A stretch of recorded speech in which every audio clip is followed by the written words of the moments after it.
So this is the question number 29 from CBSE midterm paper 2021, and this question comes under the topic class 11th Python revision.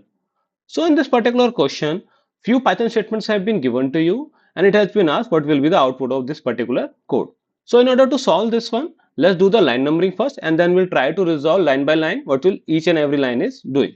तो first line की अगर मैं बात करूं तो first line में क्या है, आपका एक एम्प्टी लिस्ट आपने क्रिएट करी हुई है. Now in the second line for I in range 4, इसका मतलब क्या है कि आई की वैल्यू कहां से कहां तक जाएगी, 0 से लेकर 3 तक. बिकॉज रेंज फंक्शन कैसे काम करता है आपका, स्टार्ट से लेकर स्टॉप माइनस 1 तक.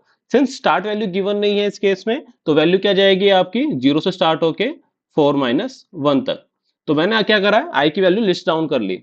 नाउ आपको क्या करना है, एम्प्टी लिस्ट के अंदर इनिशियली क्या है आपकी लिस्ट एम्प्टी है, इस लिस्ट के अंदर क्या करना है आपको, अपेंड फंक्शनैलिटी परफॉर्म करनी है based on the value of I.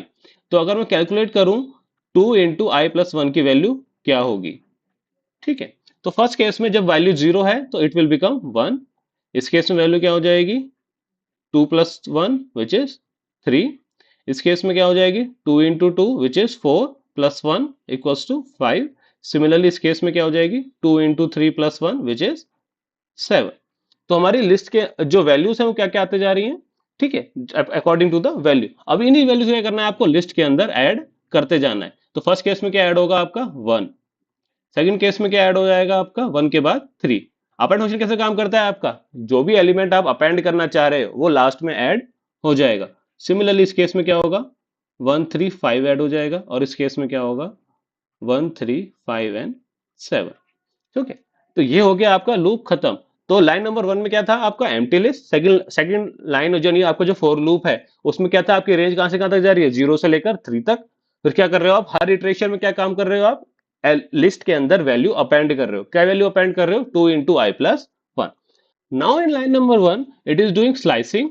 Since slicing का ऑपरेशन कैसे रहता है आपका, start followed by stop followed by step. Since आपने क्या करा है, स्टेप की वैल्यू क्या दे रखी है -1 और स्टार्ट और स्टॉप की वैल्यू कोई वैल्यू पास नहीं कर रखी, तो तीन इस केस में क्या होगा, it will give us the reversal of the list. तो क्या कर देगा आपको, जो लिस्ट आपकी आप इनपुट आई है उसको क्या करोगे आप रिवर्स कर दोगे. तो इस जो लिस्ट आई है आपकी वो क्या है, एल की वैल्यू क्या है, पर रिवर्सल की वजह से वैल्यू क्या हो जाएगी आपकी 7 5 3 1. Okay, so this will be your output. Now if you wish to run on it IDE, you can run it, you will get the same output जो हमने अभी deduce किया है. Now coming back to the question again, so output would be 7531. Hence in this case option number A is the correct one for this particular code. Now we have a practice question for you. You need to tell what will be the right answer for this particular question. Okay guys, then that's it for the day. If you have any doubt regarding this one, feel free to ask in the comment box. Okay then, thanks for your time.